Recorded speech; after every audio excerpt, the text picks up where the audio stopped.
ஜோதிகாவின் நடத்தை சரியில்லை, ஓவராக பேசிய பைல்வான், வெச்சு செய்யும் சூர்யா ரசிகர்கள்.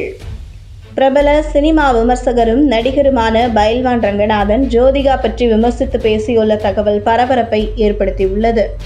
கோலிவுட் திரையுலகின் நட்சத்திர ஜோடி என்றதுமே அஜித் ஷாலினிக்கு அடுத்தபடியாக அனைவரது நினைவுகளுக்கும் வருவது சூர்யா ஜோதிகா தான். ஜோதிகா இஸ்லாமிய மதத்தைச் சேர்ந்தவர் என்றாலும் சூர்யா பல வருடங்கள் அவரை உருகி காதலித்து பல பிரச்சனைகளை சமாளித்து பின்னர் பெற்றோர் சம்மதத்துடன் கரம் பிடித்தார்.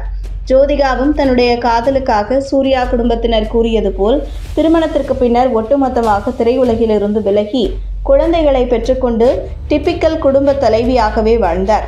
பின்னர் தன்னுடைய பிள்ளைகள் பள்ளிக்கு சென்ற பின்னர் கணவர் சூர்யாவின் முழு சப்போர்ட்டுடன் கணவரின் தயாரிப்பு நிறுவனமான 2D என்டர்டெயின்மெண்ட் தயாரித்த 36 வயது நிலை படத்தில் ஸ்ட்ராங் கம்பேக் கொடுத்தார். இந்த படம் சூப்பர் ஹிட் வெற்றியை தமிழ் திரையுலகில் பதிவு செய்தது.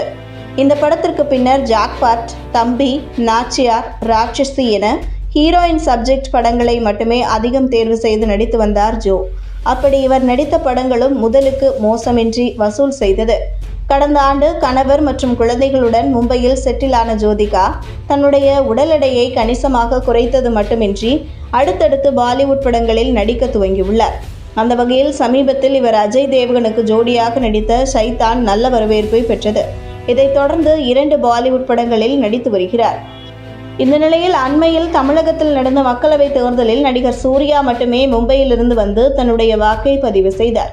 ஜோதிகா நேபாளுக்கு டூர் சென்றிருப்பதாக கூறி வீடியோ ஒன்றை வெளியிட ரசிகர்கள் மற்றும் நெட்டிசன்கள் ஜோதிகா தன்னுடைய ஜனநாயக கடமையை செய்ய தவறிவிட்டதாக கூறி விமர்சனம் செய்ததை பார்க்க முடிந்தது.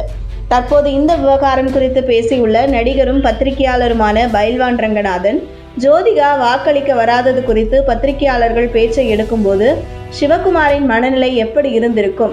மகன் மட்டும் வந்து வாக்களிக்கிறார், ஆனால் மருமகள் வரவில்லை.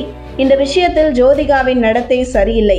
மாமியார் மாமனாருக்கு அவர் அடங்கி இருக்க வேண்டும். கணவனும் மனைவியும் ஒன்றாக இருக்க வேண்டும். அதையெல்லாம் ஜோதிகா மறந்துவிட்டார் என கூறியுள்ளார். பைல்வானின் இந்த பேச்சும் சர்ச்சையை ஏற்படுத்தியுள்ள நிலையில் நெட்டிசன்கள் மற்றும் சூர்யா ரசிகர்கள் வெளுத்து வாங்கி வருகிறார்கள்.